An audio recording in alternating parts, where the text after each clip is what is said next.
தந்தை மகன் தூய ஆவியின் பெயராலே ஆமேன்.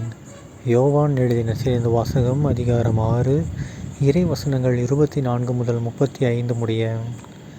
அக்காலத்தில் இயேசுவும் அவருடைய சீடரும் திபேரியாவில் இல்லை என்பதை கண்ட மக்கள் கூட்டமாய் படகுகளில் ஏறி இயேசுவை தேடி கப்பர்நாகுமுக்கு சென்றனர். அங்கு கடற்கரையில் அவர்கள் அவரை கண்டு, ரபி, எப்போது இங்கு வந்தீர் என்று கேட்டார்கள். இயேசு மறுமொழியாக, நீங்கள் அரும் அடையாளங்களை கண்டதால் அல்ல, மாறாக அப்பங்களை வயிறார உண்டதால் தான் என்னை தேடுகிறீர்கள் என உறுதியாக உங்களுக்கு சொல்கிறேன். அழிந்து போகும் உணவுக்காக உழைக்க வேண்டாம், நிலை வாழ்வு தரும் அழியாத உணவுக்காகவே உழையுங்கள். அவ்வுணவை மானிட மகன் உங்களுக்கு கொடுப்பார். ஏனெனில் தந்தையாகிய கடவுள் அவருக்கே தம் அதிகாரத்தை அளித்துள்ளார் என்றார். அவர்கள் அவரை நோக்கி, எங்கள் செயல்கள் கடவுளுக்கு ஏற்றவையாக இருப்பதற்கு நாங்கள் என்ன செய்ய வேண்டும் என்று கேட்டார்கள். இயேசு அவர்களை பார்த்து, கடவுள் அனுப்பியவரை நம்புவதே கடவுளுக்கேற்ற செயல் என்றார். அவர்கள், நாங்கள் கண்டு உம்மை நம்பும் வகையில் நீர் என்ன அரும் அடையாளம் காட்டுகிறீர்?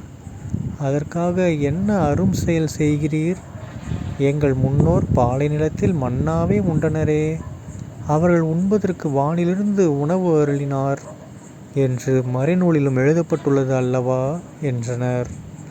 இயேசு அவர்களிடம், உறுதியாக உங்களுக்கு சொல்கிறேன், வானிலிருந்து உங்களுக்கு உணவு அருளியவர் மோசே அல்ல, வானிலிருந்து உங்களுக்கு உண்மையான உணவு அருள்பவர் என் தந்தையே.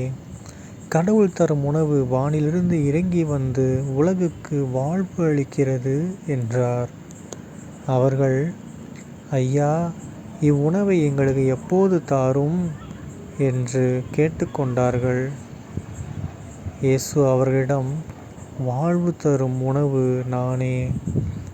என்னிடம் வருபவருக்கு பசியே இராது.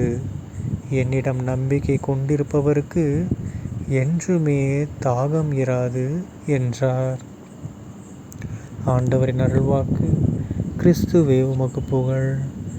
அன்பான சகோதர சகோதரிகளே, இன்று பொதுக்காலம் 18ஆம் வாரம் ஆகஸ்ட் 4ஆம் தேதி 2024ஆம் வருடம் ஞாயிற்றுக்கிழமை. இன்றைய நற்செய்தியில் பாருங்கள், நம்ம இயேசு கிறிஸ்து ஆண்டவர் செம்மையான ஒரு போதனையை எடுத்துரைக்கிறார். என்னது, அவர் கொஞ்சம் லைட்டாக கடுப்பாயிட்டார்.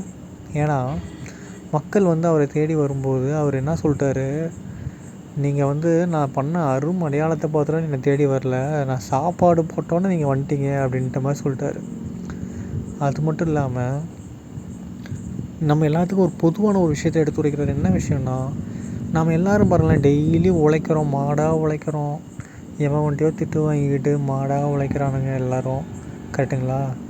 உழைக்கிற உழைப்பை கொண்டு இது பண்ணுறாங்க. சர்ச்சுக்கு போகிறது கிடையாது. சண்டேவும் ஸ்பெஷல் கிளாஸு, இல்லைனா வேறு ஏதாவது முக்கியமான வேலை, ஓவர் டைம் பார்க்குறேன்னு சொல்லி வேலை செய்கிறாங்க.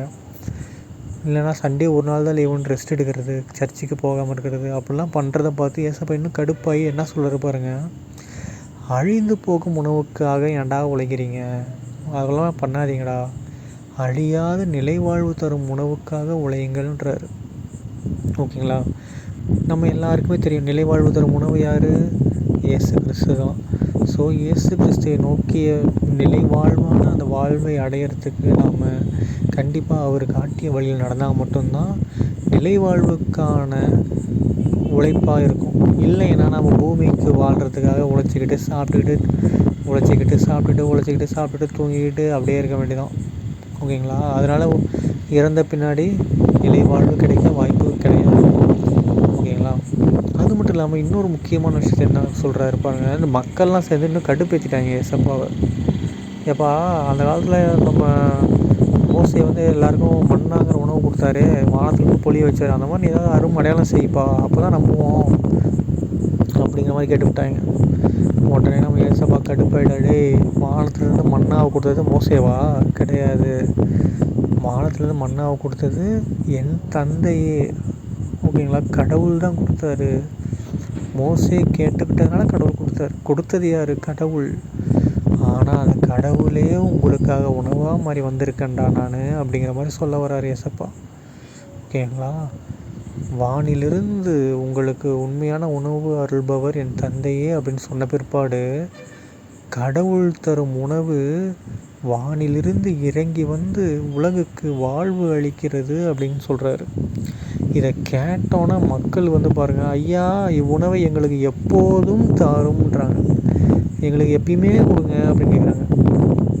இந்த மாதிரி தான் நம்மளும் என்ன பண்ணோம், ஒரு நாள் நீங்கள் கடவுள்கிட்ட திடீர்னு வேண்டுறீங்க, நடந்துருச்சு. உடனே என்ன பண்ணணும், கடவுளே இதே மாதிரி எனக்கு நான் உங்கள்கிட்ட வேண்டும் போதெல்லாம் நல்லது நடக்கணும் அப்படின்னு நம்ம வேண்டிக்கணும். ஓகேங்களா? பட் அதுக்கு நம்ம என்ன பண்ணணும், அதுக்கேற்ற மாதிரி நல்ல செயல்கள் நிறைய செஞ்சோம்னா மட்டும்தான் என்ன நடக்கும், கடவுள் நம்ம வேண்டுவதெல்லாம் கொடுப்பாரு. இல்லைன்னா கொடுக்க மாட்டார். அப்போயே நீ தெரிஞ்சுக்கணும், நம்ம ஏதோ ஒரு தப்பு பண்ணியிருக்கிறோம், ஒழுங்காக போய் பாவம் செஞ்சு தப்பை திருத்திக்கணும்னு தெரியணும். நீங்கள் கேட்டோட கிடச்சிச்சுன்னா ஓகே, கடவுளுக்கு நம்ம மேலே ஒரு அன்பு வந்துருச்சு அப்படின்னு தெரிஞ்சுக்கலாம். என்ன பண்ணணும், இனிமேல் டெய்லி இந்த நற்கரணி நம்ம வாங்குகிறோம் தெரியுமா, அப்படி வாங்கும்போது நம்ம மைண்டில் ஃபிக்ஸ் பண்ணிக்கணும், கடவுளே என் வாழ்நாள் எல்லாம் நற்கரணை வாங்கிட்டே இருக்கணும் அப்படின்ற ஒரு ஜெபத்தை மட்டும் நீங்கள் எல்லாருமே இன்றைக்கி ஒரு உறுதிக்கோளாக எடுங்க. கடவுளே என்னுடைய வாழ்நாள் எல்லாம் எனக்கு உங்கள் நற்கரணை வேணும். ஓகேங்களா? அப்போ நாம் இதன்குள்ள மறைமுகமாக நம்ம என்ன பண்ணுறோம், வாழ்நாளெல்லாம் நற்கரணை வேணும்னா என்ன அர்த்தம், கண்டிப்பாக நாம் கிறிஸ்தவர்களாகவே தான் இருக்க போகிறோம். ரெண்டாவது, டெய்லி அதாவது நற்கரணை வேணும்னா சர்ச்சுக்கு போய் தான் ஆகணும். இல்லைன்னா நோய் பூசல் மாதிரி வீட்டில் வந்து கொடுக்க வாய்ப்பு இருக்குது. அப்போ ஸோ 2.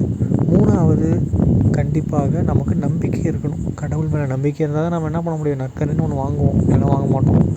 4வது, மிக முக்கியமானது, நாம் தூய்மையானவர்களாக இருந்தால் தான் நற்கரணை வாங்குவோம். கரெக்டுங்களா? தெய்வ தூய்மையோடு இருக்கணும். ஏன்னா கடவுள் நமக்குள்ளே வரப்போகிற நற்கரணை வழியில் வராருன்னா அந்த தூய்மையாக இருந்தால் தான் நம்ம அவரை ஏற்றுக்கொள்ள முடியும். கரெக்டுங்களா? அதே மாதிரி 5வது, நற்கரணை வாங்கிட்டேன்னா அதுக்கப்புறமேட்டு நீ கெட்டது பண்ண முடியாது, நீ நல்லவனாக தான் இருப்ப. ஓகேங்களா? ஸோ இந்த 5 மிகப்பெரிய விஷயங்கள் வந்து அந்த நற்கரணை வாங்கும்போது உள்ளார அடங்கியிருக்கு. இன்னும் நிறைய விஷயங்கள் அடங்கியிருக்கு. பட் முக்கியமான 5 நம்ம இப்போ இருக்கிற உலகத்துக்கு தேவையானதை சொல்லியிருக்கேன். ஓகேங்களா? ஸோ நீங்களும் வேண்டிக்கோங்க, ஐயா கடவுளே இவ்வுணவை எங்களுக்கு எப்போதும் தாரும் அப்படின்னு வேண்டிக்கோங்க. ஓகேங்களா? எல்லாரோட வேண்டுதலும் இதுவாக தான் இருக்கணும். கடவுளே உமது நற்கருணையை எங்களுக்கு தினமும் தாரும். தந்தை மகன் தூயாவின் பெயராலே ஆமேன். இயேசுக்கே புகழ், இயேசுக்கே நன்றி, மரியே வாழ்க, இயேசுவின் ரத்தம் ஜெயம், அல்லேலூயா, பிரைஸ் தி லார்ட்.